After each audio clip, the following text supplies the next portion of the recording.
Hello dear friends, welcome to the YouTube channel ChemThought education. हम सभी लोग aldehyde ketone carboxylic acid chapter के questions को कर रहे थे। आज हम लोग 126वां नंबर क्वेश्चन देखते हैं, जो कि एमएसटी सीईटी 2022 में आया हुआ क्वेश्चन है। ठीक है ना। इस क्वेश्चन के बारे में हम लोग देखते हैं कि ये क्वेश्चन कैसे होगा। जैसा कि आप सभी लोग देख सकते हैं कि यहाँ पर प्रोपेनोन के ऊपर हमें रिएक्शन कराना है सोडियम हाइड्रोक्साइड के साथ, है ना। सोडियम हाइड्रोक्साइड या फिर NaOH के साथ रिएक्शन कराना है। इसके बाद फिर आपका बनेगा एक कंपाउंड Y, फिर CH3COONA यानी कि सोडियम एस्टेट बनेगा और सोडियम हाइड्रोक्साइड फिर से रिलीज हो जाएगा। तो इसके साथ साथ जो Y वाला कंपाउंड है वो कौन सा है, तब इस केस में ये वाला जो कंपाउंड, ये जो रिएक्शन होता है ना, इसको हम बोलते हैं आइडोफार्म टेस्ट बोलते हैं। क्या बोलते हैं इसको? आइडोफार्म टेस्ट बोलते हैं। इस केस में क्या होता है कि आइडोफार्म बनता है। आइडोफार्म का फार्मूला होता है CHI3। ये आपका येलो वाइट PPT होता है। क्या होता है? येलो कलर का वाइट PPT होता है। ठीक है। देखिए इस केस में रिएक्शंस कैसे होते हैं, हम लोग यहाँ पर देखते हैं। जब आपका इस केस में प्रोपेनोन के ऊपर रिएक्शन होगा NaOH और CH3I का, है ना। जब प्रोपेनोन के ऊपर CH3 C double bond O और CH3 के ऊपर रिएक्शन होता है यहाँ पर किसका? NaOH और I2 का। ठीक है। तब इस केस में सबसे पहले NaOH क्या है? बेस है। तो जब ये बेस है तो यहाँ से हाइड्रोजन को निकालता है, एसिडिक हाइड्रोजन को निकालता है और 3 मॉलिक्यूल आते हैं, आयोडीन का रोल लगते चले जाते हैं। ठीक है। आपस में ये तीनों रिएक्शन करेंगे।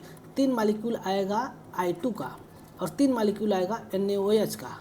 आपस में रिएक्शन होगा और रिएक्शन होने के दौरान इसके बाद बनता है ये आपका CI3 और इसके बाद फिर C double bond O CH3 बनता है। इसके बाद फिर से और यहाँ से बाहर क्या निकलेगा? सोडियम आयोडाइड बाहर यहाँ पर निकल जाता है। ओके। इस केस में ये चीज़ आपका बनता है। अब यहाँ पर हम लोग इसका क्या कराते हैं, इसके ऊपर फिर से आता है NaOH का रिएक्शन होता है। किसका रिएक्शन होता है? NaOH का। और जब NaOH का रिएक्शन होता है तब यहाँ से एक स्पेशल केस होता है कि यहाँ से H+ आकर के यहाँ पर लगता है और ये बन जाता है आपका CHI3 और यहाँ से ये बाहर निकलता है आपका CH3 C double bond O- और Na+। ये हम अभी CT का क्वेश्चन कर रहे हैं, इसलिए इसके ऊपर जो स्पेशल केस होता है उसको हम लोग नहीं ध्यान देंगे। हमको बस यहाँ पर ये देखना है कि हमारा आइडोफार्म इस प्रकार से बनता है। ये वाला जो बॉन्ड है ना, ये वाला बॉन्ड आपका क्लीव होता है, यानी कि ब्रेक होता है यहाँ से ये वाला बॉन्ड। ठीक है। और ये बॉन्ड ब्रेक होने के बाद ये चीज़ आपका बनता है आइडोफार्म। ओके। तो इस प्रकार से इस केस में हमारा कौन सा ऑप्शन हो जाएगा? इस केस में जो ऑप्शन हो जाएगा वो हो जाएगा आपका आइडोफार्म का A वाला ऑप्शन हो जाएगा। ठीक है ना। नेक्स्ट क्वेश्चन है यहाँ पर, देखिए। What is the number of different products farmed when mixture of ethanol and propanol react with aqueous NaOH? जब इसके साथ रिएक्शन होता है तो 4 अलग अलग प्रकार के प्रोडक्ट बनते हैं। ये रिएक्शन है आपका एल्डाल कंडेंसेशन। ये क्या है आपका? सॉरी, एल्डाल नहीं, क्रॉस एल्डाल कंडेंसेशन। ठीक है ना। ये आपका क्या होता है? क्रॉस एल्डाल कंडेंसेशन रिएक्शन होता है। Cross aldol condensation. ठीक है, कंडेंसेशन। ठीक है। इस प्रकार से इसके इसमें रिएक्शन होते हैं। बहुत ही ज़्यादा इंपॉर्टेंट ये रिएक्शन होता है। इसके इसमें 4 प्रोडक्ट बनते हैं अलग अलग प्रकार के। देखिए कैसे बनता है। किसके साथ रिएक्शन कराना है? एथेनॉल और प्रोपेनॉल के साथ, है ना। तो देखते हैं इसके साथ कैसे रिएक्शन होता है। बहुत ही ज़्यादा इंपॉर्टेंट रिएक्शंस होते हैं। CH3 CHO, ये हो गया आपका एथेनॉल और CH3 C double bond CH3 और यहाँ पर हो जाएगा आपका CH2 और CHO। इन दोनों का आपस में रिएक्शन होगा सोडियम हाइड्रोक्साइड के प्रेजेंस में। ठीक है। सोडियम हाइड्रोक्साइड के प्रेजेंस में रिएक्शन होगा तो फिर इस केस में 2 प्रकार का प्रोडक्ट बनता है। एक जो है कि सेल्फ कंडेंसेशन हो जाए, मतलब कि एक बार ऐसा रिएक्शन होगा कि जब आपका एथेनॉल के 2 मॉलिक्यूल आ जाए और एक बार ऐसा रिएक्शन होगा कि आपका प्रोपेनॉल का 2 मॉलिक्यूल आ जाए। एक बार ऐसा रिएक्शन होगा कि आपका एथेनॉल में से हाइड्रोजन निकल जाए और प्रोपेनॉल के कार्बोनिल ग्रुप पर अटैक कर जाए। फिर एक बार ऐसा होगा कि प्रोपेनॉल का हाइड्रोजन निकले और फिर एथेनॉल के कार्बोनिल ग्रुप पर अटैक करे। इस प्रकार से हम लोग देख सकते हैं 4 मॉलिक्यूल होगा। चलिए हम आपको विस्तार से बताते हैं। कंडीशन नंबर 1, जब सेल्फ कंडेंसेशन होगा उसके बारे में देखते हैं। है ना। उस केस में क्या होता है, 2 मालिक्यूल आते हैं एथेनॉल के। पहले एथेनॉल के साथ देखते हैं, 2 मालिक्यूल आएंगे, लेकिन अभी हम 1 मालिक्यूल लिखते हैं। सबसे पहले इसके ऊपर OH माइनस यानी कि सोडियम हाइड्रोक्साइड के साथ रिएक्शन होगा। यहाँ से ये हाइड्रोजन को रिमूव करेगा, है ना। थोड़ा टाइम लगेगा लेकिन देखते हैं, जब पूछ लिया है तो देख ही लेते हैं। यहाँ से हाइड्रोजन को रिमूव करेगा, H2O बाहर हो जाएगा और ये बन जाएगा आपका CH2 माइनस और फिर C डबल बॉन्ड OH, ठीक है। ये आपका बन गया कार्बन आयन। क्या बन गया, कार्बन आयन, जो कि होता है आपका रिएक्शन इंटरमीडिएट। क्या होता है, रिएक्शन इंटरमीडिएट होता है। ओके, अब इस रिएक्शन इंटरमीडिएट के ऊपर फिर से अगला मालिक्यूल एथेनॉल का अटैक करेगा, CH3 C double bond OH। Ethanol पर ये कार्बन आयन अटैक करेगा, ठीक है, CH2 माइनस और C डबल बॉन्ड OH हो जाएगा। देखिए अब इसके कार्बोनिल ग्रुप पर अटैक होना चाहिए ना, तब यहाँ पर ये अटैक करेगा इस प्रकार से, ठीक है। इसके ऊपर अटैक करेगा, ये वाला बॉन्ड यहाँ जाएगा और ये बनेगा आपका CH3 CO माइनस और CH को इस प्रकार से लिख देंगे, CH2 C double bond OH हो जाएगा। अब जो यहाँ से H2O बाहर निकला है ना, वो आपका फिर से यहाँ पर अटैक करेगा, H2O अटैक करेगा, यहाँ पर हाइड्रोजन दे देगा, O माइनस के पास हाइड्रोजन चला जाएगा और OH माइनस फिर से रिलीज हो जाएगा। यहाँ से OH माइनस बाहर हो जाएगा और ये बन जाएगा तुम्हारा CH3 CHOH और फिर CH2 और CHO। ये आपका पहला वाला प्रोडक्ट बन गया, ये आपका पहला प्रोडक्ट हो जाएगा, ठीक है ना। अब देखते हैं दूसरा प्रोडक्ट कैसे बनता है, उसके बारे में हम लोग ध्यान से देखते हैं कि दूसरा प्रोडक्ट कैसे बनेगा। अब दूसरे केस में क्या करते हैं कि हम दोनों मालिक्यूल ले लेते हैं प्रोपेनॉल का।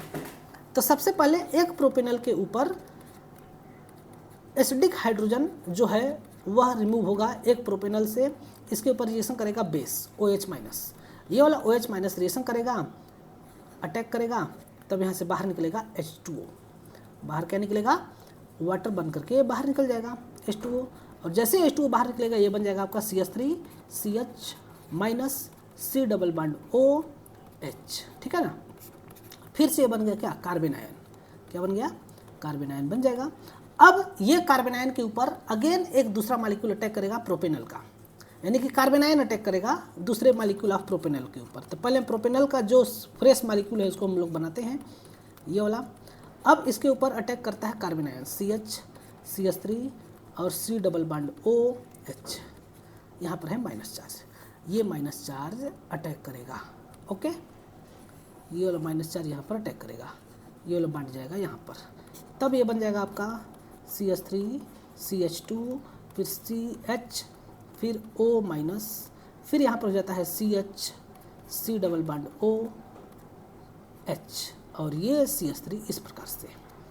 अगले केस में देखिए जो यहाँ से H2O बाहर निकला है ना वाइट कलर में जो हमने दिखाया है, अब वह H2O फिर से इसके ऊपर अटैक करेगा, H2O का लोन पेयर के ऊपर ये माइनस चार्ज अटैक करेगा, यहाँ से बाहर निकलेगा OH माइनस को, OH माइनस यहाँ से बाहर निकलेगा और यहाँ पर ये फार्म होगा, नीचे बना रहा हूँ मालिक्यूल, ये मालिक्यूल बन जाएगा तुम्हारा CH3 CH2 फिर CHOH यहाँ पर लग जाएगा, CH CH3 और यहाँ पर हो जाएगा C डबल बॉन्ड OH हो जाएगा, है ना।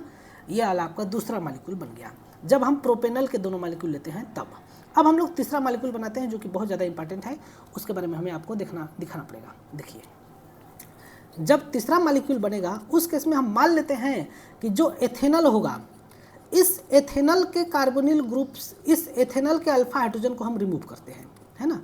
इस एथेनॉल से हम अल्फा हाइड्रोजन को रिमूव करते हैं, ये ऐसा हम मान लेते हैं, है ना। मान लेते हैं कि हम एथेनॉल के अल्फा हाइड्रोजन को हम रिमूव करेंगे, तो यहाँ पर ये अटैक करेगा और जैसे अटैक होगा तो यहाँ से बाहर निकलेगा आपका वाटर मालिक्यूल और ये बन जाएगा आपका कार्बन आयन CH2 माइनस और फिर C डबल बॉन्ड OH। अब ये बन गया आपका कार्बोनिल ग्रुप। ये कार्बोनिल ग्रुप जो है कि दूसरे मालिक्यूल प्रोपेनॉल पर अटैक करेगा, CH2 C double bond OH। इसके जो कार्बोनिल ग्रुप है उसके ऊपर एथेनॉल से बना हुआ कार्बन आयन अटैक करेगा और जब अटैक होगा तब ये वाला बांट जाएगा यहाँ पर, जैसे ये बांट जाएगा यहाँ पर तब इस केस में ये पाई बांट यहाँ चला जाएगा और फिर सारा प्रोसेस वैसे ही होगा। CH3 CH2 देखो अभी जो मैं रिएक्शन लिख रहा हूँ इसको हम लोग बोलते हैं क्रॉस एल्डाल कंडेंसेशन। क्या बोलते हैं, क्रॉस एल्डाल कंडेंसेशन बोलते हैं। O माइनस फिर H हो जाएगा यहाँ पर और CH2 डबल बॉन्ड OH। इसका नाम क्या है? क्रॉस एल्डाइल कंडेंसेशन है। तभी देखते हैं यहाँ पर O माइनस हो गया। अब फिर से जो H2O यहाँ से बाहर निकला है ना, ये वाला, यही वाला H2O यहाँ पर अटैक होगा, माइनस चार्ज यहाँ, OH माइनस को बाहर, OH माइनस क्या हो जाएगा इस केस में? बाहर हो जाएगा। जैसे ही OH माइनस बाहर हुआ तब हमारा जो प्रोडक्ट होगा वो बन जाएगा CH3 CH2 फिर CHOH CH2 और फिर CHO हो जाएगा। ठीक है, ये आपका प्रोडक्ट बन जाएगा। ओके, अब चौथा वाला रिएक्शन देखते हैं। चौथे वाले रिएक्शन में हम लोग क्या करते हैं कि प्रोपेनल से अल्फा हाइड्रोजन निकालते हैं। किससे अल्फा हाइड्रोजन निकालेंगे अब हम लोग? प्रोपेनल से। देखिए कैसे, CH3 CH double bond OH है। इसके ऊपर हम लोग बेस का रिएक्शन कराते हैं और यहाँ से निकालते हैं हाइड्रोजन को। अल्फा हाइड्रोजन को हम लोग इस प्रकार से बाहर निकाल देंगे। जैसे अल्फा हाइड्रोजन बाहर निकलेगा उस केस में आपका बनेगा CH3 CH माइनस और यहाँ पर C डबल बॉन्ड OH हो जाएगा। ये बन गया आपका कार्बन आयन, है ना, कार्बन आयन बन जाएगा। अब ये कार्बन आयन अटैक करेगा किसके ऊपर? अब ये कार्बन आयन अटैक करेगा एथेनॉल के ऊपर। एथेनॉल, क्योंकि हम लोग क्रॉस एल्डाइल कंडेंसेशन कर रहे हैं, तब एथेनॉल के ऊपर अटैक करेगा CH CH3 फिर यहाँ पर C डबल बॉन्ड O और यहाँ पर हो जाएगा CH3 सॉरी H हो जाएगा ना, हाइड्रोजन है तो यहाँ पर H हो जाएगा, तो यहाँ पर हो जाएगा H, मिट जा, यहाँ पर क्या लगा देंगे? अरे ऐसा क्यों? यहाँ से इसको हम बाहर निकालेंगे और यहाँ पर आ जाएगा माइनस चार्ज, ये हो जाएगा माइनस चार्ज। ठीक है, इस प्रकार से। अब ये माइनस चार्ज अटैक करेगा अगले मॉलिक्यूल के ऊपर, इसके ऊपर अटैक करेगा। जैसे ही अटैक करेगा तभी इस प्रकार से चला जाएगा और ये बनेगा आपका CH3 CO माइनस, यहाँ से भी H2O बाहर निकला है ना, O माइनस हो जाएगा और यहाँ पर हाइड्रोजन दिखा देंगे, फिर CH CH3 फिर नेक्स्ट केस में CHO। अब अगली बार में क्या होगा कि ये जो H2O बाहर निकला था यही H2O फिर से अटैक होगा और यहाँ से बाहर निकल जाएगा बेस, जिस रूप में बेस आया था उसी रूप में बाहर निकल जाएगा, यानी कि बेस इस केस में कैटलिस्ट की तरह काम कर रहे हैं। CH3 CHOH फिर CH CH3 नेक्स्ट केस में हो जाएगा CHO। ठीक है, इस प्रकार से आप लोग देख सकते हैं 4 अलग अलग प्रकार के प्रोडक्ट बने हैं, इसलिए इसमें कौन सा ऑप्शन हो जाएगा? इसमें ऑप्शन हो जाएगा 4 नंबर। ठीक है, थोड़ा सा ईजी क्वेश्चन था, मतलब कि थोड़ा सा लंबा क्वेश्चन था लेकिन ईजी था। इस प्रकार से करते हैं। अगला क्वेश्चन दिया है कि when identify the compound X in the following reaction. इस रिएक्शन में कंपाउंड X कौन सा होगा? तो देखिए ये आपका एसीटोन दिया है, इसके ऊपर X का रिएक्शन हुआ है तो बना है आपका आइडोफार्म, फिर सोडियम एस्टेट बाहर निकला है और सोडियम हाइड्रोक्साइड बाहर निकला है। तो इस केस में जो रिएक्शन होता है वो होता है NaOH प्लस I2 का रिएक्शन होता है, लेकिन ये दोनों आपस में रिएक्शन करके बना लेते हैं सोडियम NaOI बना लेते हैं, है ना, इस प्रकार से बना लेते हैं। ठीक है, तो ये कौन सा कंपाउंड हो जाएगा? C वाला कंपाउंड हो जाएगा। बहुत ईजी क्वेश्चन है।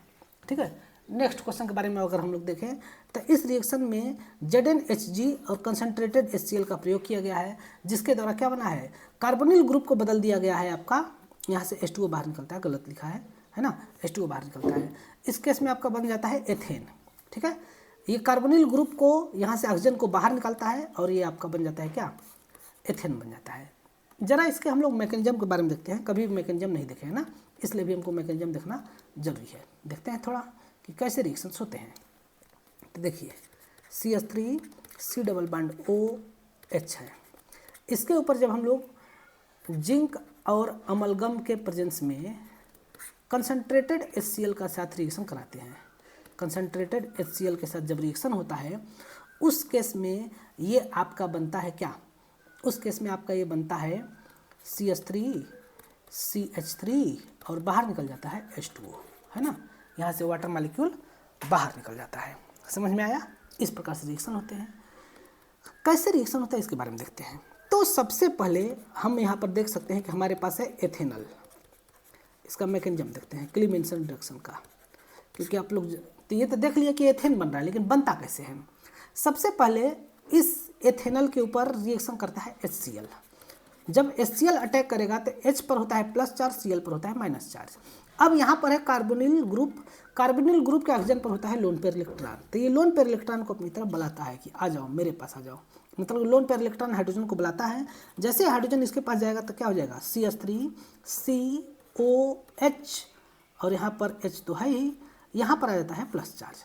जैसे यहाँ पर प्लस चार्ज आया, अब अगले केस में क्या होता है ना कि जिंक आता है, और जिंक का काम क्या है, 2 इलेक्ट्रॉन देना।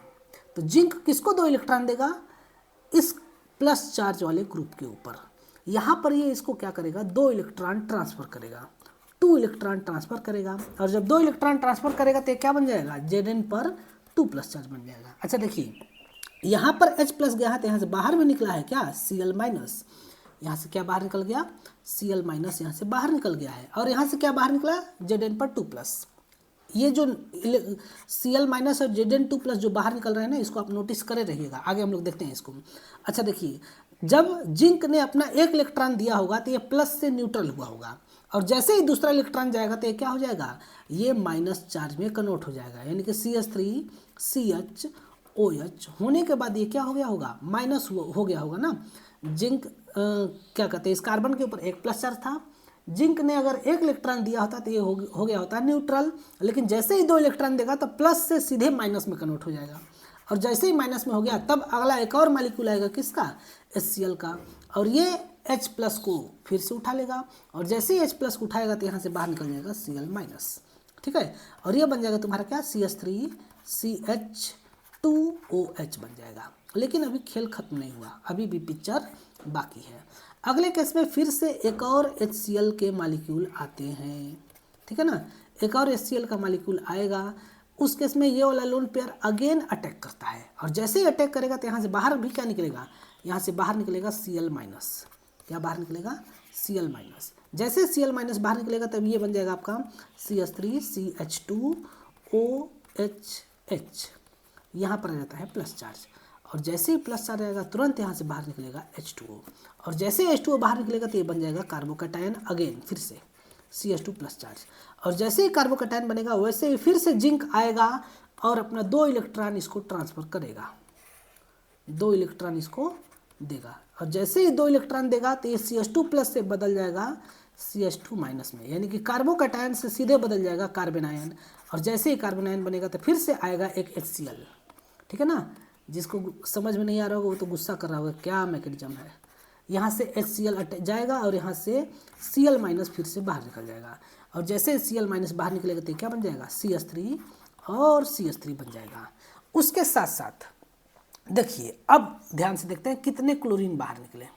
तो क्लोरीन यहाँ पर देख सकते हो, 1 क्लोरीन और दूसरा क्लोरीन और तीसरा क्लोरीन और चौथा क्लोरीन, यानी कि हमको प्राप्त हो गए 4 Cl माइनस। और कितने जिंक बाहर निकले हैं, तो उस केस में अगर आप लोग देखेंगे तो 1 जिंक, फिर यहाँ पर दूसरा वाला जिंक कहाँ है, ये रहा आपका दूसरा वाला जिंक, Zn पर 2 प्लस प्राप्त हुआ, यानी कि यहाँ पर हमें Zn पर 2 प्लस हमें फिर से प्राप्त हो जाएगा।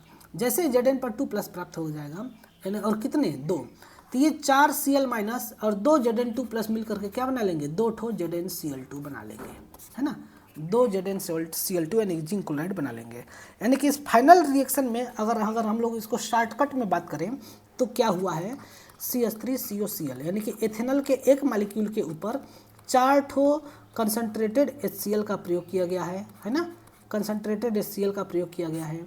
इसके ऊपर 2 मालिक्यूल प्रयोग किया गया है जिंक का, और जिंक अमलगम के साथ रहता है तो ZnHg के 2 मालिक्यूल प्रयोग किए गए हैं, तब ये बना है आपका CH3CH3 बना है, और 1 ठो मालिक्यूल बना है H2O का, फिर 2 मालिक्यूल बना है आपका ZnCl2 का, ठीक है ना। इस प्रकार से करेक्ट रिएक्शन, एग्जैक्ट रिएक्शन होता है। तो इस रिएक्शन का नाम क्या है, इस रिएक्शन का नाम है क्लीमेंसन रिडक्शन, ठीक है। अब अगला हम लोग क्वेश्चन देखते हैं। बहुत ही इंटरेस्टिंग तरीके से हम लोग क्वेश्चंस को देख पा रहे होंगे, जो कि आपके सामने सब दिखाई दे रहा है ना। अब अगला क्वेश्चन देखते हैं कि इस केस में आपका जब एल्डिहाइड के साथ रिएक्शन कराया जाता है, एक्सिस ऑफ मोनोहाइड्रिक एल्कोहल के साथ रिएक्शन कराया जाता है, तब क्या बनता है, तब इस केस में आपका जो बनता है उसका नाम होता है एसिटल। क्या बनता है, एसिटल बनता है। With axis of monohydric alcohol, मतलब जिसके अंदर सिर्फ एक OH ग्रुप हो, इसके साथ रिएक्शन कराया जाता है एल्डिहाइड के साथ, तो ये बनता है एसीटल, है ना। एसिड के प्रेजेंस में रिएक्शन होता है। देखते हैं कैसे होता है रिएक्शन। बहुत ही अच्छा क्वेश्चन पूछा गया है, मतलब कि ऐसा क्वेश्चन देखे एकदम दिल खुश हो जाता है, खासकर बच्चों के लिए है, हालांकि हम लोग के लिए तो और ज़्यादा कठिन क्वेश्चन होते हैं, कोई बात नहीं। CH3 C double bond OH है, इसके ऊपर हम लोग सबसे पहले H+ का रिएक्शन कराते हैं, है ना। इसके ऊपर सबसे पहले एसिड रिएक्शन करता है और एसिड रिएक्शन करके बनाता है CH3 C double bond OH plus charge, ये चीज़ बनता है। अब इसके ऊपर मोनोहाइड्रिक एल्कोहल यानी कि ROH का रिएक्शन होता है, ROH का रिएक्शन होता है। जैसे ही ROH का रिएक्शन होगा तब उस केस में ये वाला लोन पेयर इसके ऊपर अटैक करता है, और जैसे ये वाला अटैक करेगा तब जो यहाँ पर ऑक्सीजन के ऊपर प्लस चार्ज होने के कारण ये तुरंत ये वाला बॉन्ड यहाँ चला जाता है। एसिड के प्रेजेंस में रिएक्शन थोड़ा तेजी से हो जाता है, तब ये बनेगा आपका CH3 COH, और यहाँ पर ऑक्सीजन है R हो जाएगा और H हो जाएगा। तब इस केस में ऑक्सीजन के ऊपर 3 बॉन्ड होने के कारण यहाँ प्लस चार्ज होगा, और जैसे प्लस चार्ज होगा H+ को भगा देगा, और जैसे H+ निकलेगा उस केस में ये आपका बन जाएगा CH3 COH और OR, ये बनेगा, है ना, ये चीज़ बन जाता है। तो बस इसको और अच्छे से लिखते हैं। यहाँ पर ही बनता है OH और OR बन जाता है। इसका नाम होता है हेमी एसिटल। क्या नाम होता है इसका? हेमी एसिटल इसका नाम होता है। अब अगले केस में फिर से आता है H+, क्योंकि इस केस में क्या बोला है आपका, एक्सिस में मोनोहाइड्रिक एल्कोहल लेना है ना, तब अगले केस में फिर से H+ आएगा और ये आपका बनता है CH3 और COHH,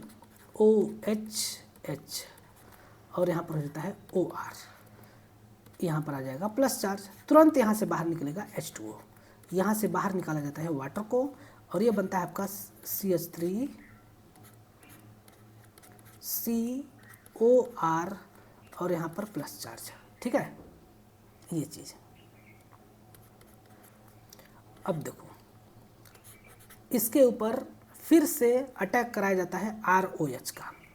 अगेन इसके ऊपर एक और मालिक्यूल आता है एल्कोहल का, क्योंकि एक्सिस में लिया गया है, तो ये लोन पेयर इलेक्ट्रॉन अटैक करेगा। जब लोन पेयर इलेक्ट्रॉन अटैक करेगा उस केस में ये बनता है आपका, ये लोन पेयर इलेक्ट्रॉन इसके ऊपर अटैक करेगा। जैसे अटैक होगा तो ये बनेगा आपका CH3 CHOR, और यहाँ पर हो जाएगा OR, और यहाँ पर हो जाएगा H, तो यहाँ पर आ जाएगा प्लस, तब बाहर निकलेगा H+। कैसे बाहर निकलेगा, तब यहाँ पर देखिए ये वाला H+ को बाहर निकाला जाएगा। जैसे H+ बाहर निकलेगा तो क्या बन जाएगा CH3 CHOR, और यहाँ पर भी हो जाएगा OR। इसका नाम क्या होता है, एसिटल। ये है आपका हेमी एसिटल, ये है आपका एसिटल। क्लियर है? तो इस केस में क्या बनेगा, एसिटल बनता है। आया समझ में? इस प्रकार से हम लोग इस क्वेश्चंस को करते हैं। चलिए हम लोग नेक्स्ट क्वेश्चन देखते हैं। 1 मिनट रुकिए, इसको कैसे यहाँ पर ले जाए बिना खोले।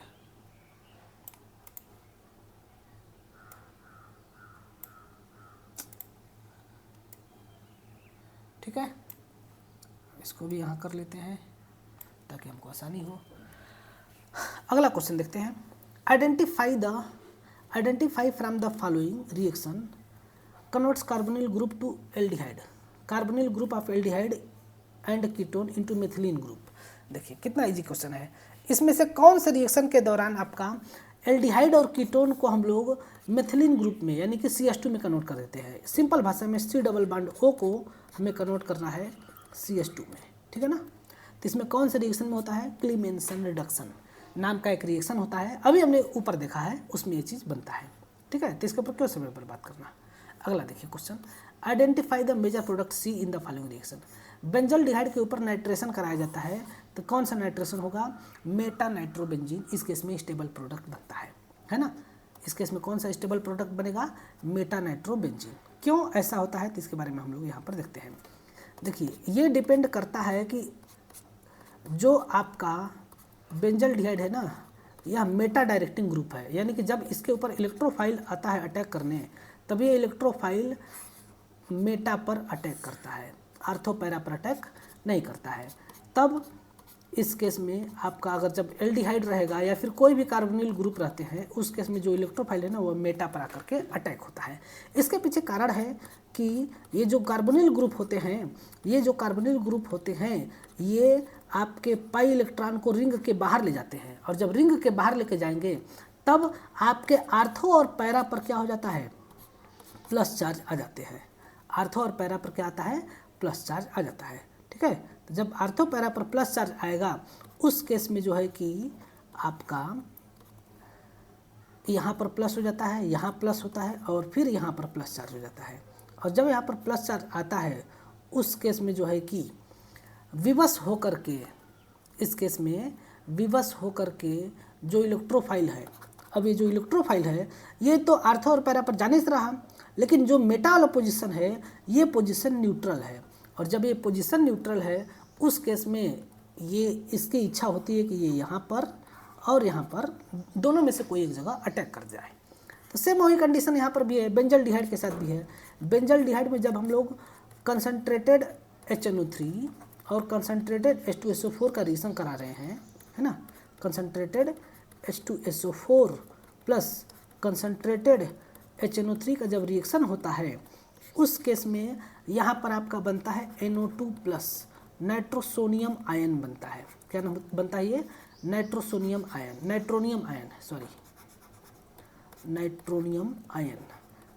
बनता है। ठीक है ना, और जब ये आयन बनता है इस केस में आपका कहाँ अटैक करेगा, तब सिंपल सी बात है कि मेटा पर ही अटैक करेगा, है ना। तो जब मेटा पर अटैक करेगा तब यहाँ पर CHO और यहाँ पर NO2 हो जाता है, तब इसका नाम क्या हो जाएगा, मेटा नाइट्रोबेंजल्डिहाइड। इसका नाम क्या होगा, मेटा नाइट्रोबेंजल्डिहाइड हो जाता है। Next question, which are the following compound react with this and form oxime. किसके साथ ऑक्जिन बनाता है, तो ये जो है कि NH2OH के साथ ऑक्जिन बनाता है, सेमी कार्बाजाइड के साथ सेमी कार्बाजोन, हाइड्राजीन के साथ हाइड्राजोन, फेनिल हाइड्रोजन के साथ फेनिल हाइड्राजोन बनाता है। देखिए कैसे रिएक्शंस होते हैं, बहुत ही प्यारा रिएक्शन है, देखते हैं हम लोग। यह है आपका कार्बोनिल ग्रुप में CH3CHO, है ना, एसिटल्डिहाइड के ऊपर रिएक्शन होता है NH2OH के साथ। इसको लिखने का तरीका देखो, CH3CH double bond O plus NH2OH आपस में रिएक्शन करते हैं, बाहर निकलता है वाटर मॉलिक्यूल, बाहर का निकलेगा NH2OH और ये आपका बन जाता है CH3CH डबल बॉन्ड NOH, है ना। इसका नाम हो जाता है हाइड्रोक्सिल एमीन के साथ, इसका नाम हो जाता है ऑक्जिन। क्या नाम होता है इसका, ऑक्जिन इसका नाम हो जाता है। ओके, तो किसके साथ बनता है, NH2OH के साथ बनता है। Next question, identify the compound be in the following reaction. इस केस में कंपाउंड बी क्या बनता है, ये वाला क्वेश्चन अभी हो चुका है पहले कि जब प्रोपेनोन के ऊपर यानी कि एसीटोन के ऊपर जब सोडियम आयोडाइड के साथ रिएक्शन होता है, सॉरी इसका नाम क्या हो जाता है, सोडियम हाइपोआयोडाइड के साथ रिएक्शन होता है, तो इस केस में बनता है आपका आइडोफार्म और यहाँ पर बनता है सोडियम एसीटेट। अभी पीछे ये रिएक्शन आया था, तो यहाँ पर बनेगा सोडियम एस्टेट और इसके बाद फिर सोडियम हाइड्रोक्साइड बाहर निकल जाता है। हमने इसको पीछे देख चुके हैं, इसलिए हम आज ही देखें, इसलिए दोबारा देखने की जरूरत है नहीं। क्वेश्चन नंबर 135 देखते हैं, from which from following compounds has smell of pistachio and used in ice cream. Ice cream के अंदर कौन सा कंपाउंड यूज किया जाता है, ये चीज़ आपको बताना है ना। तब इस केस में आपका जो है कि एसिटोफिनोन यूज किया जाता है आइसक्रीम के अंदर, है ना। एसिटोफिनोन का स्ट्रक्चर कैसा होता है वो हम लोग देख लेते हैं, C double bond OCH3, benzene के साथ एक कार्बोनिल ग्रुप होगा और एक जो है कि CH3 रहेगा। नेक्स्ट क्वेश्चन, आज का last question, which among the following compound has highest boiling point. इस केस में किसका बॉइलिंग पॉइंट सबसे ज़्यादा होगा, तो आप देखेंगे तो सब के सब क्या है, एल्डिहाइड है, सभी के सभी आपके एल्डिहाइड हैं। तो अब जिसमें जितने ज़्यादा कार्बन होंगे वह जो है कि उसके जो है कि बॉइलिंग पॉइंट सबसे ज़्यादा होगी। एस्टल्डिहाइड में 2 कार्बन होते हैं, प्रोपेनॉल्डिहाइड में 3 कार्बन होते हैं, ब्यूटाल्डिहाइड में 4 कार्बन होते हैं और वैलेरल्डिहाइड में 5 कार्बन होते हैं। तो जिसके अंदर ज़्यादा कार्बन उसकी बॉइलिंग पॉइंट ज़्यादा, क्योंकि उसकी मॉलिक्यूलर मास ज़्यादा। ठीक है, तो आज के लिए इतना ही। कल हम लोग देखेंगे कार्बोक्सिलिक एसिड का प्रिपरेशन, जो कि बहुत ज़्यादा इम्पॉर्टेंट है। ठीक है, तो मिलते हैं अगले नेक्स्ट वीडियो में कल। तब तक के लिए आप सभी लोग का बहुत बहुत धन्यवाद।